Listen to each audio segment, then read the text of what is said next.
गोठ्याला भीषण आग, 7 शेळ्यांचा होरपळून मृत्यू. शेती अवजारे, ठिबक साहित्यही जळून खाक, 3 लाखांचे नुकसान.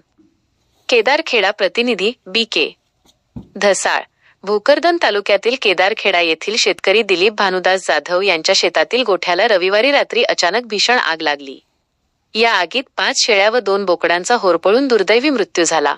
तसेच 2 बैल, 1 गाय व 2 वासरे गंभीर जखमी झाली असून शेती अवजारे आणि सिंचन साहित्य जळून खाक झाल्याने सुमारे 3 लाख रुपयांचे नुकसान झाले आहे. मिळालेल्या माहितीनुसार गट क्रमांक 135 मधील गोठ्यातील जनावरांना चारा पाणी करून दिलीप जाधव हे रविवारी रात्री आपल्या घरी गेले होते. त्यानंतर काही वेळातच या गोठ्याला अचानक आग लागली.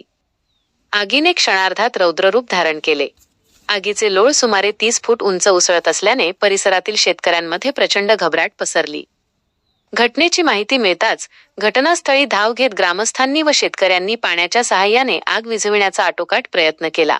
मात्र आग मोठ्या प्रमाणात भडकली असल्याने ती नियंत्रणात आणणे शक्य झाले नाही.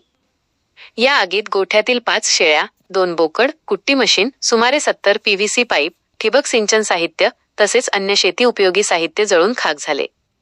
आगीची तीव्रता इतकी भीषण होती की मृत शेळ्या बोकडांचे केवळ सांगाडेच शिल्लक राहिले. हे विदारक दृश्य पाहून उपस्थितांनी हळहळ व्यक्त केली.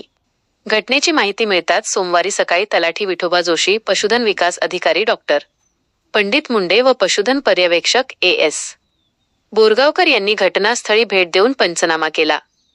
हा पंचनामा वरिष्ठांकडे सादर करण्यात येणार असल्याचे त्यांनी सांगितले. दरम्यान या आगीत मोठे आर्थिक नुकसान झालेल्या गरीब शेतकरी दिलीप जाधव यांना शासनाने तातडीने व भरीव आर्थिक मदत द्यावी अशी जोरदार मागणी ग्रामस्थांनी केली आहे.